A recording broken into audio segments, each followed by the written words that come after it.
que era de un electrón que se acelera hasta que tiene una energía cinética de 2,5 megaelectronvoltios.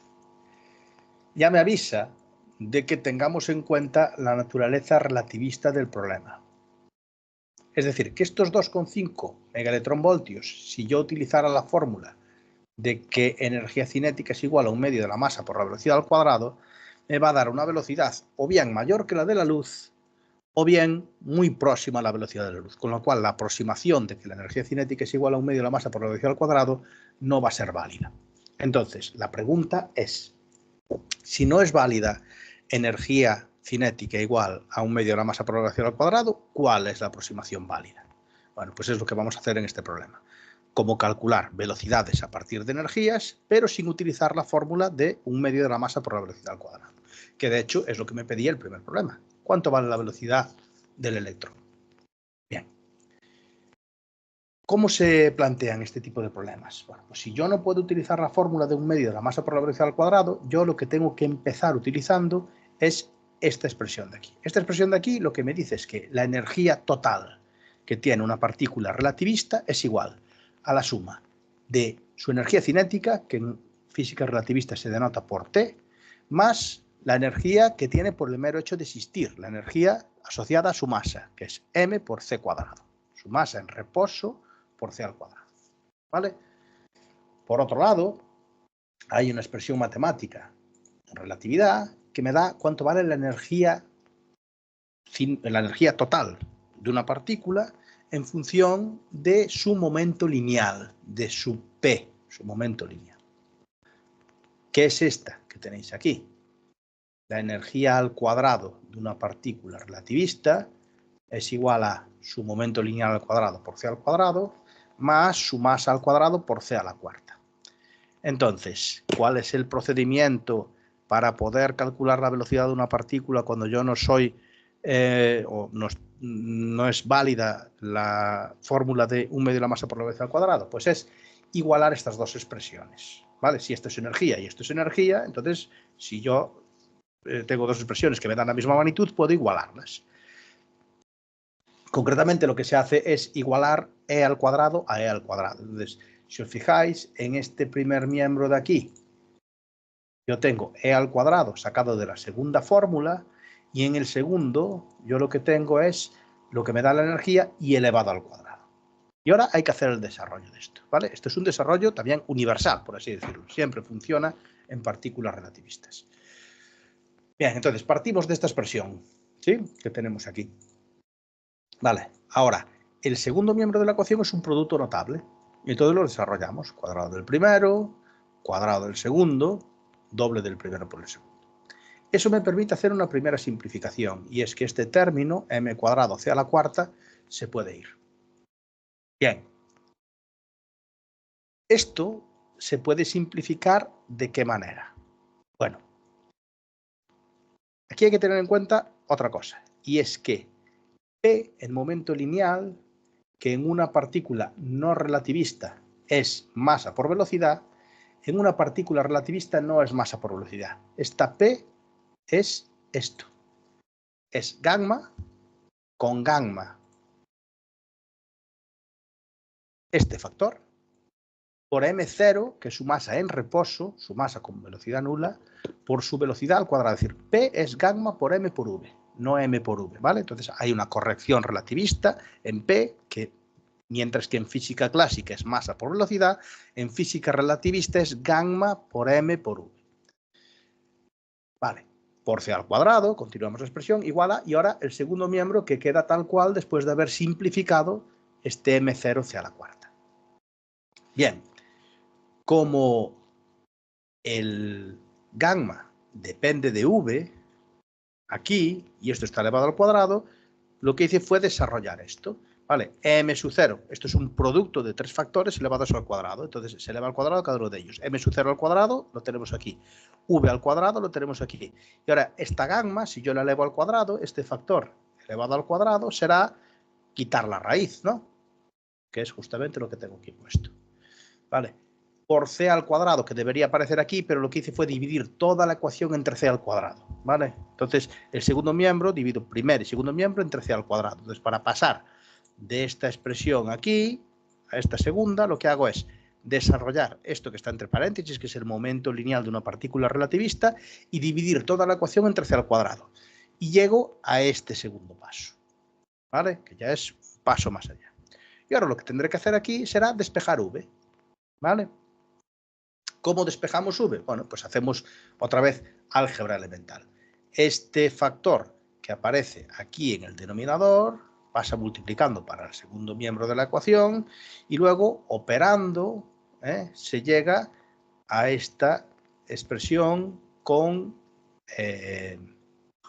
comprimiendo v entre c, llamándole beta a v entre c. Es decir, a esta expresión de aquí se la divide entre c al cuadrado y se le llama a v partido por c beta, ¿vale? Total, que al final, ¿vale? Seguimos operando, es decir, esto todo es operación pura y dura, es matemáticas, sin más, no tiene nada de física. Ahora aquí lo que estoy haciendo es simplemente desarrollando hasta que yo sea capaz de despejar beta, ¿vale? Que esa beta es lo que me va a dar cuánto vale v. Bien, esta expresión, si queréis, y si tenéis pensado preparar la parte de relatividad, casi que os podéis aprender el desarrollo casi de memoria, ¿no? Practicarlo un par de veces. Y el caso es que beta, que es lo que marca la velocidad de una partícula relativista, beta en concreto es v partido por c, viene dado por esta expresión que tengo aquí encuadrada, que es la energía cinética partido por c, más 2 por la masa en reposo por la energía cinética, partido por, pues todo esto. Es decir, que tan fácil como un medio de la masa por la velocidad al cuadrado, pues que no son las cosas cuando se trata de partículas que tienen naturaleza relativista. Bien, en esta expresión yo sé todo, porque yo sé la energía que tienen estos electrones, que me decía que eran 2,5 megaelectronvoltios. Y la masa en reposo del electrón era un dato que me proporcionaba el problema. Entonces, fijaros que en realidad lo único que me hace falta son esas dos cosas, energía cinética y masa, igual que en la otra fórmula, ¿no? Cuando yo aplico un medio de la masa por la velocidad al cuadrado, para calcular la velocidad solo me hace falta energía cinética y masa. Pues aquí igual. Lo que pasa es que aquí la fórmula pues es un poco más complicada, ¿vale? ¿Cómo hacemos para sustituir aquí? Para sustituir aquí, lo que hay que hacer es primero escoger un sistema de unidades adecuado. Bien, ¿qué sistema de unidades vamos a escoger aquí? Bueno, pues en relatividad es muy habitual utilizar este sistema de unidades. Es decir, las masas, darlas en vez de en kilogramos, en megaelectronvoltio partido por c al cuadrado. Las m ceros que aparecen en esa expresión. Las energías cinéticas, darlas en megaelectronvoltios, y eso me permitirá sacar cuánto vale beta, que es una cantidad adimensional. Entonces, si os fijáis, en esta expresión final, que es una expresión que no es para nada particular de este problema, sino que es una expresión general de relatividad, beta, el cociente entre la velocidad de una partícula y la velocidad de la luz, viene dado en función de la energía cinética y de la masa por esto. Y aquí se puede utilizar el sistema que vosotros queráis. Podéis utilizar el sistema internacional convirtiendo todo a julios y a kilogramos, o podéis utilizar este sistema que es el, ya digo, habitual en mecánica relativista. Es decir, donde pone T, poner los 2,5 megaelectronvoltios esos, y donde pone M, poner los 0,511 megaelectronvoltios partido por C cuadrado. Es decir, hacer un cambio de unidades poniendo las M's y las T's en unidades relativistas, que suponen pues, megaelectronvoltio partido por C al cuadrado. Como esto es una cantidad dimensional, siempre y cuando yo esas cantidades las ponga igual en numerador y en denominador, el resultado me va a salir un resultado correcto, sin necesidad de yo convertir al sistema internacional. Bueno, en este caso podéis comprobar que si hacéis la sustitución, me da que beta es 0,965. Y tengo que recordar que era beta. Beta era el cociente entre la velocidad y la velocidad de la luz. Es decir, que esta partícula, este electrón, tiene una velocidad que es el 98,5% de la velocidad de la luz. ¿Vale? Que era precisamente la solución que se había dado por correcta. 0,985. Bien, entonces, este primer apartado sirve para que veáis cuál es la manera de calcular la velocidad de una partícula relativista cuando, por el mero hecho de ser relativista, estamos obligados a no utilizar un medio de la masa por la velocidad al cuadrado.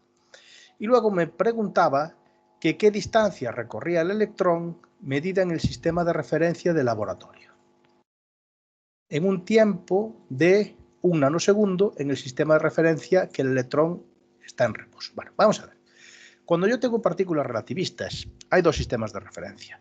Uno, el que viaja con la propia partícula, y otro, el del sistema que está en reposo, el del observador en reposo. Es decir, el electrón y el observador, que está quieto en el laboratorio, tienen dos sistemas de referencia diferentes. Y el tiempo transcurre de distinta manera para uno y para otro. No transcurre igual el tiempo, igual de rápido el tiempo para un observador en reposo que para un electrón que se está moviendo a una velocidad próxima a la de la luz. ¿Cuál es la relación que existe entre esos tiempos? Pues la relación que existe entre esos tiempos es una relación relativista que se obtiene a través o a partir de unas transformaciones que se llaman transformaciones de Lorentz y que me dice que el tiempo que transcurre para un observador en reposo se relaciona con el tiempo que transcurre para un observador cuyo sistema de referencia está en movimiento con respecto al del reposo, como tiempo para el sistema en reposo igual al tiempo del sistema en movimiento por la raíz cuadrada de 1 menos beta al cuadrado, donde beta es esa fracción o ese cociente entre la velocidad de la partícula y la velocidad de la luz. Vale, ¿cuánto tiempo entonces pasará para un observador en reposo si para el electrón pasa 1 nanosegundo? Pues el tiempo que pasa para el observador que está en el laboratorio en reposo, cuando para el electrón pasó 1 nanosegundo, cuando para el electrón en su sistema de referencia pasó 1 nanosegundo, transcurrieron 0,172 nanosegundos. Bien, como hay una corrección en los tiempos, también habrá una corrección en los espacios. Es decir, el espacio que recorre el electrón en su sistema de referencia y en el sistema de referencia del laboratorio no es el mismo. ¿Vale? ¿Por qué? Porque si espacio es igual a velocidad por tiempo y el tiempo transcurre de manera diferente para uno y para otro, el espacio también será diferente para uno y para otro. Entonces, ¿qué espacio recorrerá el electrón moviéndose a esa velocidad? Pues suponiendo que el electrón se mueve a velocidad constante, el espacio, pues esto es una fórmula simple y básica de movimiento rectilíneo uniforme, recorrerá una distancia que es igual a velocidad por tiempo. ¿A qué velocidad va el electrón? Pues la velocidad a la que va el electrón nosotros la sabemos. ¿Y por qué la sabemos? Porque calculamos beta. Entonces, si recordamos que beta era la velocidad entre la velocidad de la luz, la velocidad es beta por la velocidad de la luz en el vacío. ¿Y el tiempo? ¿Qué tiempo pongo ahí? Pues el tiempo que transcurre para el observador que está en reposo. ¿Vale? Es decir, 0,172 por 10 elevado a menos 9. Con lo cual se obtiene que ese electrón recorre una distancia de 0,051 metros, es decir, 5,1 centímetros. No recuerdo lo que daba la solución, pero supongo que era, bueno, dice 1,7 metros, claro, porque esta es la que recorre el electrón en su sistema de referencia. ¿Vale? Si nosotros cambiamos esto al otro sistema de referencia, es decir, y multiplicamos por el nanosegundo este de aquí, recorrerá la distancia que marca el enunciado. Entonces, resumiendo, lo que tiene de importante este problema son dos cosas. Una, el saber llegar a esta expresión que me permite calcular la velocidad de una partícula relativista sabiendo su energía y su masa. Y otra, saber que los tiempos transcurren de manera diferente según un observador esté en reposo o esté en movimiento. ¿Vale? Si está en reposo, el tiempo pasa más rápido que para un observador en movimiento. Para un observador en movimiento, el tiempo transcurre de una manera más lenta con respecto a cómo transcurre para el observador en reposo.